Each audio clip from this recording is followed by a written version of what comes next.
Hi, Jennifer Stewart here. I am so excited to be chatting with Matt Miles and Joe Clement today as part of my Peace and Joy parenting interview series. And I wanted to give a brief introduction about Joe and Matt. So Joe and Matt are award-winning teachers, coaches, and mentors with a combined 30 years experience improving the education of young people. They run the websites paleoeducation.com. I never know if it's paleo or paleo, and screenschool.com. And their writing has been featured in Psychology Today, Ed Week, and the Washington Post. They're both parents and they live in North Virginia. So we are going to be chatting today about some of their research. How are you guys doing today, Joe and Matt? Doing great. Thanks for having us. Yeah, we're two teachers on summer vacation, so life is good. Can't be much better. Oh, you guys are still on vacation. When does school start for you? We go back next week, and then the kids come the week after that. Okay, very fun, very fun. Well, I wanted to chat with you guys today to see, first of all, what got you started about being worried about the use of technology and kids? What got you thinking about that? It was really not a mission to find out about technology and the effect on kids. We had both, as you mentioned, we've both been teaching for a while, and we noticed that over time, kids were less able to, primarily the first red flag was interact socially with us and with each other. But we started to also see a decline in their ability to solve problems, to think critically, and to do the things you want them to be able to do as students. And we both are high school teachers. And we started to see this really disturbing kind of downward trajectory. And the more we talked to other teachers, they were seeing the same things. And that was true in the middle school and the elementary school. And so we said, well, let's try and figure out why. So we just started to read as much as we could about why would this be happening. And we interviewed people who look into such things, and we read everything we get our hands on. And the common denominator in all of it was the saturation in a kid's life of digital technologies. And so it stemmed really not from the interest in the technology piece. Matt and I both have technology backgrounds, and so we're not Luddites who were anti-technology from the get-go. It was just something's not right with kids, and it grew out of that. What were some of the first things that you saw with the kids that got you started on this? Well, like Joe just referenced, the first thing that was the most obvious thing became the decline in social interaction. We saw not only just a decline in the ability to differentiate types of interactions between adults and peers, but the most shocking thing was a decline in the peer interactions. They were unable to talk to each other, have actual interactions. So that's what set up the red flags when, the kids are sitting in study hall and nobody's talking to each other. And so, sure. From there, we also saw a decline in critical thinking skills, kids unable to dive deeply into different topics. We saw problems with problem solving skills. Unable to solve kind of simple cognitive problems.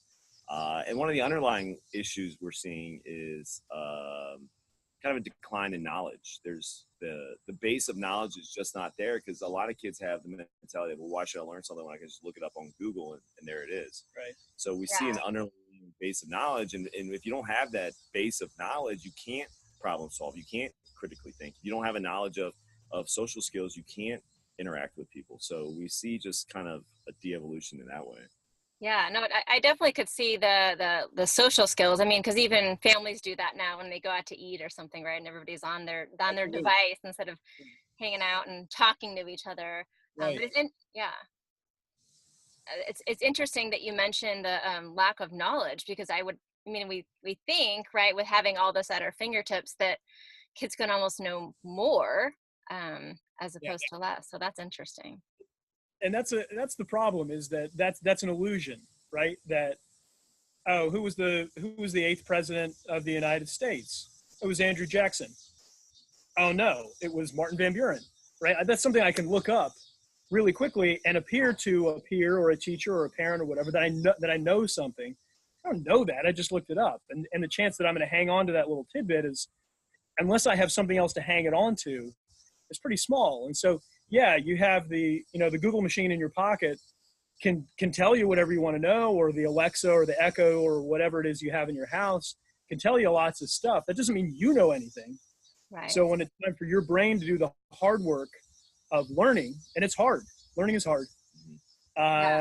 If you don't have the stuff in there for the new ideas to hook onto, you're really at a disadvantage. And I'm kind of oversimplifying, because I'm not in no way a neuroscientist or whatever, but in this process, we've ended up talking with and interviewing a lot of brain scientists and neurosurgeons and so on, and they've given us quite an education about what happens in the learning process, and that knowledge is key. And when you outsource the knowledge piece, you really are setting yourself back. Yeah, and just to add on that, knowledge begets new knowledge. You have to have an underlying foundation of knowledge to learn new things. Knowledge grabs onto new knowledge, right? So, like, for example, I can't truly fully understand multiplication unless I understand addition. So kids who are outsourcing this cognitive ability to their phones or their laptops, they're not truly developing. Learning is not just being told something. Any teacher will tell you that. I can't just pontificate and tell you a fact and you retain that knowledge. Retention of knowledge is difficult, and that use of knowledge is what's so important to the learning process. And when kids aren't learning because they can access information instantaneously, that's an issue, because you can't develop knowledge down the road. You can't have a deeper understanding of more difficult, complex topics without that foundation that a lot of kids are lacking. Sure. Yeah, no, definitely. I mean, and on the other side of the coin, I mean, as well, kids are learning too much about other things sometimes. I mean, I'm mostly working with younger children right now, and the stuff they'll come in knowing about things that are happening in the news and whatever is, they know a lot about, less historical, less scientific things maybe, but more about other things that are happening that, at least with younger kids, maybe they don't need to be knowing all of that. Right. Absolutely. Right. And yeah, so there's obviously with everything available, information is completely democratized and everybody has access to everything, really. You have to ask yourself, when is too young, and does a kid really need to know all the ins and outs of this riot or that terrorist attack or whatever? Before this was all at everybody's fingertips, parents could be judicious about, this is something we're going to talk about as a family, or this is not something, we need to know about right now when you're 4. Yeah. But if you've given a kid a smartphone and they're 7 or 9 or 3 or whatever, the Pandora's box is open. Yeah, and also one of the biggest things that tech companies tout about technology is, like, social media gives everybody an equal platform. Some, people can voice opinions and it can be heard worldwide, and although that has benefits, it also has serious drawbacks too. Look at the quality of information coming out. Just some person sitting in his basement, typing away, has equal voice as New York Times or Washington Post. Like, that's a problem, and we're seeing that now. The cliche fake news. There's a huge problem right now in the quality of information that's being put in, and when it's on equal platforms, children especially have a lot of trouble discerning between good information and bad information. We're expecting too much of our kids. Yeah, no, definitely. I could see that. It used to be more, we'd go to the library and get encyclopedias, and that was published, reviewed information. Whereas, now, of course, on the internet, whatever's on Google is true, right? or that's how they feel. Yeah, sure. For sure. Definitely. So obviously, technology is not going to go away completely. And of course, there's many benefits. So, like you guys said, we're not bagging on technology in any way. Right. But what are some of the things that you guys suggest that parents can do to kind of help keep it in the right balance for their kids? Well, you just hit the right word there, balance. Balance is key. I mean, you're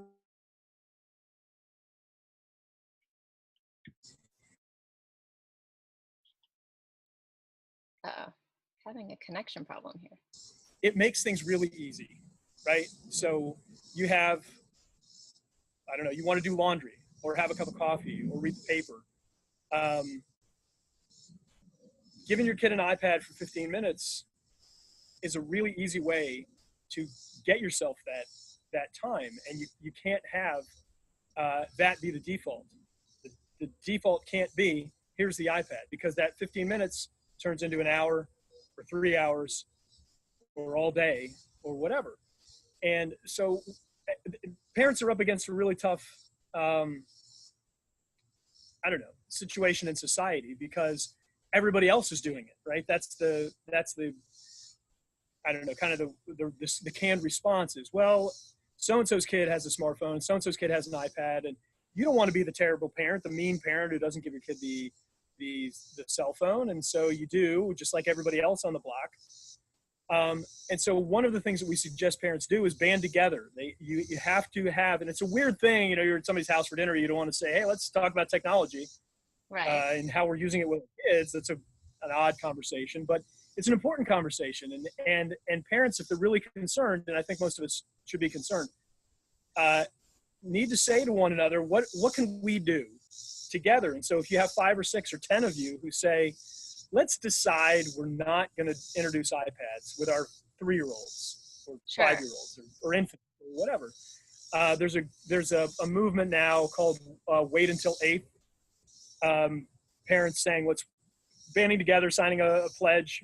I'm going to wait until 8th grade, at least until I give my kid a smartphone or an iPad or whatever. And so you have to know that there are with these same concerns, and anybody watching right now is probably experiencing some of those concerns. And so that would be the first thing that I would suggest is network with other parents and make sure that you understand that you're not alone. Sure. Yeah, and I would just jump into and say, obviously there's an irony to the fact that we're on Zoom, talking to somebody across the country, hopefully downloaded by many people who watch this. We're bagging on technology, but that's not what we're saying at all. Technology has a time and place, and there is a productive side to technology. But one of the biggest problems of ed tech and some of these tech movements is they assume an adult's mind can be applied to a child's mind when they're using the technology. So, the people watching this have an inherent interest in the topic, and they're probably adults, right? They're probably parents. They have a more developed cognitive sense. They have just an ability to delay gratification, all these other things. And they say, well, why can't kids download talks on lectures from experts at school? And it's a totally different, when you're talking about adolescents and teens who have a lesser sense of delayed gratification. They have an inability to, connect. They have a heightened sense of fear of missing out. They have desires to connect with each other socially more than they're adults. So you put all of these on a kid because they're not at the developmental stage as an adult. It makes something like Zoom or something like that a lot more challenging. And one of the problems we see with schools and parenting is they assume that a kid has the cognitive function to use the productive side of the technology, when there is this very compelling entertaining and less productive side to technology that is almost impossible for a teacher or parent to kind of to monitor. It's a very challenging task, and it's the question then becomes for schools and parents: how do we discern between productive uses and non-productive uses? How do we make sure our kids are using it for research and not for amusement? So, and that becomes a very challenging, it almost requires an Orwellian amount of oversight from the parent, but it's necessary, to be honest with you. Yeah, no, definitely. I think it's hard. Yeah, if the kid has the device, unless you're standing right next to them, to know, what they're doing on there. Yeah. And what we encourage, if we're talking about teaching, what we encourage teachers and principals to think about, and this would apply to parents as well, is before you give a laptop or an iPad or any kind of tablet or a smartphone, how is this making the kid's life better?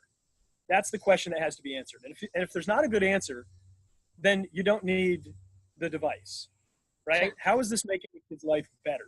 And so in a classroom, you have to ask yourself, is it necessary that the kid has, the one-to-one movement is the movement that's sweeping across the country, where every kid gets a device. Every kid gets a tablet or a laptop to take home.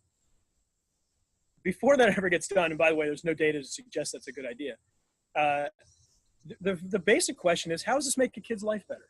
What's better now than before the kid had the device? And there's no real good answer for that. A kid who didn't have a computer can now access the internet, and that's great. But if we're talking about, most kids in most circumstances have at least some access. And so you have to go back to that question: how does this make a kid's life better? How does this make a kid's life better? And if it doesn't, then we just got to back off. I had an astronomy class in college, and there was in the textbook a star map. I went to college in Virginia. Okay. And this star map was in this book that was published in the Midwest somewhere. I've forgotten. But so it was accurate, I think, one night a year in this particular location where the publishing company was this star map. So it was not a very useful star map, is my point. Yeah. If you, though, have a smartphone or a tablet and you have Google Sky, at any time of day or night, you can find out exactly what's in the sky, what's on the other side of the earth, where all kinds of things are in orbit and so on. During the day, that's really pretty great, right? So that's how you make a lesson better, by adding a device. So that would be an example of a productive use of technology, but that's not the typical thing. And and for most parents and most teachers, it's, well, is this going to be engaging for a kid? Is this going to keep them occupied for the next 15 minutes or half hour or whatever? And that's not the reason to use it. Yeah, no, that was exactly what I was thinking as you were talking, is I think that's the biggest missing piece, is I think as adults, as often is this going to make my life better? Am I going to be able to have a quiet dinner, or go to the grocery store, or I don't have to take them to the library or help them find the book for the research, or it makes, my life better. But like you said, the important question is it making the kid's life better? So, yeah. And just because the kid likes it doesn't mean it makes their life better. In educational technology, we see the cart going way before the horse. We see movement where they're trying to teach with Minecraft. They're having kids play Minecraft all day, and then they're saying, well, what did you learn about math? What did you learn about history? Like just because a kid likes it doesn't mean it's a useful tool. Kids like all types. Kids like drugs. Kids like sex. We're not trying to incorporate that into the classroom. Right. Right. Why is it that we're trying to implement it? It's weird with the ed tech movement, especially that they've convinced educators that things like gaming, let's gamify learning, and there's just really no solid evidence that it produces long-lasting learning, and it really does more to develop a kid's love of gaming than a kid's love of learning. So again, just because a kid loves it doesn't mean it's good for them. And we should allow a kid to struggle with the rigor of school and learning and all these other things, and allow them to take a break from. And that's not to say that kids should never get on their laptops. They shouldn't be able to play Minecraft. They need mental downtime just like everybody else. We all have releases. So, but understand that's what you're doing. When I was a kid, my parents would let me play video games for an hour or two a night. We see the average kid today spending 9 or more hours a day in mostly self-amusement activities while on their you think about it, it's most of their waking day playing games, listening to music, engaged in entertainment and media. That's shocking. And we need to be able to pull kids away from that and not try and sneak learning into what they're doing. We should try and pull them away and say, now is it an appropriate time to use it? Now is not an appropriate time to use it. Sure. Yeah, no. And I think a lot of parents worry, obviously the future is going towards technology. So I think a lot of times they worry, if we don't get our kids on technology as much as possible, then there's no way they're going to be able to keep up. But I mean, I know as a parent and a teacher, for me, it's like the more creative we can get them to be, the better problem solvers and thinkers, and then they're going to be able to develop things for technology later, not just having to know how to. Yeah. Not only that, but technology today, and this is a quote almost from a almost direct quote from a Google executive: we dumbify our technology so much that anybody can use it. If you have basic problem solving skills, you can pretty much figure out most software today. It's so user friendly, and that's by design. You don't need to teach kids how to use Google. You don't need to teach kids how to. They'll learn how to do it. They will figure it out if they have this much problem solving skills. So you're absolutely right when you say the focus should be on creative thinking, problem solving skills. Once you give that to them, they'll figure out technology. Don't worry about it. Right. And the key to, I think, what Matt just said, we don't need to teach kids how to use Google, the mechanics of how to use Google. Obviously, it's pretty straightforward. You type in Google and you type in your question, whatever. What we need to teach kids how to do is figure out what to do with the information that comes up. Okay, I type in whatever, King Tut, and 8 billion articles come up or whatever. All right, well, how do I sort that, and how do I know what's a good source and a bad source and so on? That has always been a valuable skill. When you go to the library and learn the Dewey Decimal System and figure out whether is this book a better source than that book or whatever. That was a valuable skill 50 years ago. That's a valuable skill today. So those things still have to be taught, but they still don't even necessarily have to be taught using a digital device. I mean, it would be an appropriate use, of course, to have kids look for something using Google, especially little kids, as they're just developing this knowledge, and then evaluate. Okay, let's as a class look at what came up when we looked for how does an apple tree grow or whatever, and then see where would we go for this information? What's a good source and what's maybe not as good a source, and so on. So there's people get caught up in the mechanics of how do I send a tweet, and how do I make a Facebook page, and how do I get on Instagram or whatever. You're missing it. That's easy. Yeah. Right. It's the why is it important? And again, back to the original question, how does it make a kid's life better? Yeah, and to not, sorry to interrupt, but I mean, just think of the fallacy of that logic. I've seen 2-year-olds learn how to use an iPad. I've seen 2-year-olds navigate and Google and find the videos they want to watch. It's not something that needs to be taught. If a 2-year-old can do it, that's what I was just thinking. 18-year-olds how to do it. Right. And more so, why am I, a 35-year-old and a much older. Why am I teaching kids about the things that they're doing? They know that, I'm not as valuable of a source as they are on that. What value am I as a teacher spending class time teaching the stuff that they're doing? Hey, here's a thing that you do all the time. Let me tell you about it. I don't get it.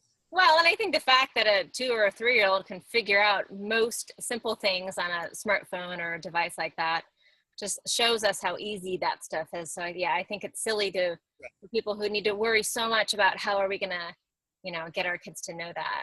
Right. And then, I mean, the fact there's always the constantly talking about the main people, in Silicon Valley and all that, and how they're steering their kids away from that when they're younger to develop their thinking brain.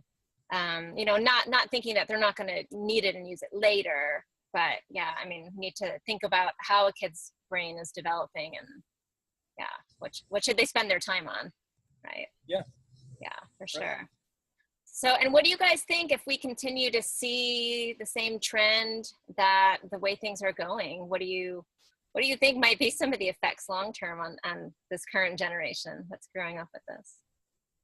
The thing I worry about most is the decline in social interaction. I think they've kind of wholesale abandoned quality interactions with quantity of interactions. We promote how kids are communicating with people all across the world, and they're having these great conversations. And the reality is they're not, one. And two, the interactions they are having are far inferior to face-to-face interactions. And sure, you have to understand that a kid today growing up may have spent most of their time interacting with people via digital media, and messaging and things like that is very two-dimensional, just words on a page. And now I can add an emoticon to that to kind of convey some type of emotion, but that's so far inferior to a face-to-face conversation. And, I worry about that. I worry about, there's this the psychologist Harry Harlow, is made famous by his studies where he isolated monkeys and saw what would happen if they had no interactions with other monkeys. And sure, they had profound negative consequences, psychosis and, violent tendencies and all types of, and essentially that's what we're doing to our kids. From a very young age, they spend most of their waking day isolated from other people, having, inferior non-dynamic interactions with other people, and that's how they're growing up. And I worry about that. What is going to happen to kids who grow up having very little human interaction in their lives? Right. sure. And one of the keys as a parent is we have to be comfortable with letting our kids be bored. It's summertime, and one of the big fears any parent has in the summer is, Mom, I'm bored. Dad, I'm bored. What can I do? What can I do? Well, we all went through that, right? I mean, we all had, and what did we do? We created stuff. We went outside and we figured out some game to play. We got a friend and we went to the store or went into the woods or let's play a sport or made up a game or whatever it was. There was something where I said, I'm going to go get somebody and we're going to go do something. Mm-hmm. And that's a very different experience than, well, I'll get on my computer and play Fortnite, with my friend who's across the neighborhood. I mean, my son, and listen, this is an issue for both of us, but my kids are older than Matt's. My kids are 19 and 15 and 4. And my 15-year-old, if I let him, would play Fortnite 24 hours a day. There's no doubt in my mind. And that's obviously not acceptable. But he would certainly choose that. And the pull that that the games and the apps and the devices have is intentionally addictive. And that's something we need to be on guard against, is that the companies that are doing this are obviously really smart and they're making billions of dollars, which is great, but they're doing it at the expense of almost a kid's free will. Because they'll surrender that immediately. If I don't have anything to do, as soon as I wake up, if I can't think of something to do today, or I'm not given something to do, I'm getting right on my device if I can. If I can figure out a way to finagle some phone time or some whatever, some iPad time, and that's destructive in a whole new way compared to anything we've seen before. And that's I think that's where we're headed if we don't, kind of take a step back and start to push back at least a little bit. Sure. Yeah. So a lack of social skills and creativity, and then ultimately it sounds like, an addiction in the end. Yeah. Where what else do you do with your time? So yeah, well, thank you guys so much. Okay. All right. Sorry about that. Talking about technology, we had a little bit of a connection blip there. Anyways, so yeah, I definitely want to encourage parents to get some more information on this. So I know you guys have written an amazing book that's for sale on Amazon, and as well as you have your website with some more information on there. If you guys want to elaborate what parents can find if they come visit you there. Sure. So the book is called Screen Schooled. It's for sale on Amazon or Barnes & Noble or wherever. And you can go to screenschooled.com to find more information about our take is mostly on the learning process and what's happening in schools with technology.